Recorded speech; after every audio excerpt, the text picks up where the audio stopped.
hundreds of Ukrainian drones launched a surprise attack on Moscow, and through his actions, Zelensky sent Putin a clear message. The third round of Russia-Ukraine negotiations has once again turned into a political performance. This time, Putin has realized one thing: there are some things he simply has to do. According to a report from the Russian Ministry of Defense on the 21st, the Russian military shot down more than 30 drones over Moscow in a single night. That might sound like an impressive achievement, but in reality, the number of drones Ukraine sent was much higher than that.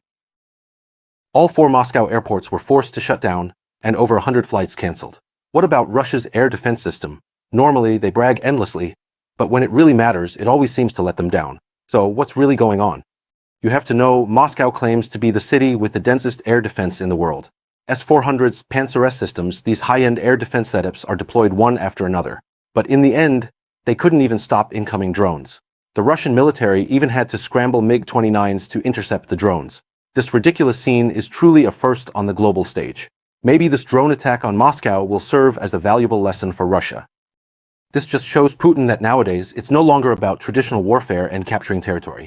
Even cheap drones can still cause a huge stir.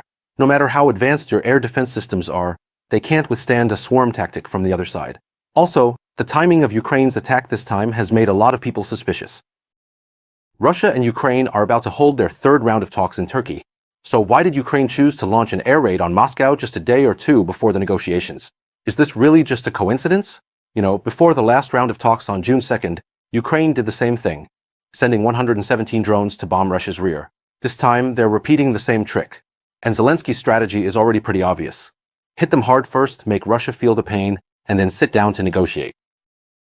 Using military action to raise the stakes in negotiations, this move has never failed.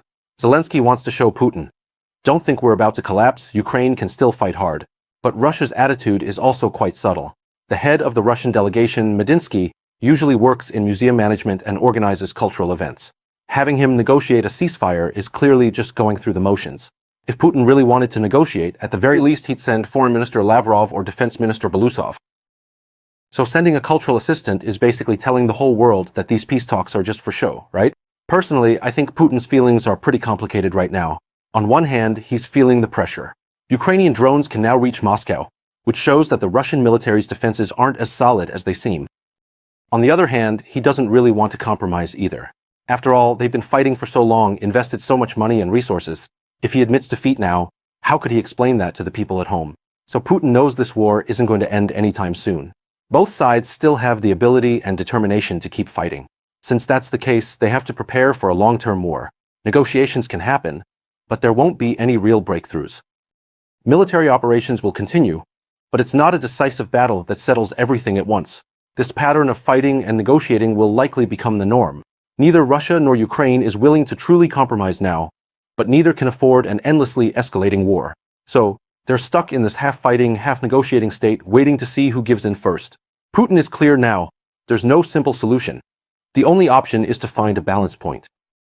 So, recently, the third round of Russia-Ukraine talks has basically just been for show, serving as a setup for the next round of negotiations. Especially since, right after this upcoming third round ends, the countdown to Trump's final ultimatum will begin. During this period, there's plenty of time for Russia and Ukraine to arrange a fourth or even fifth round of talks.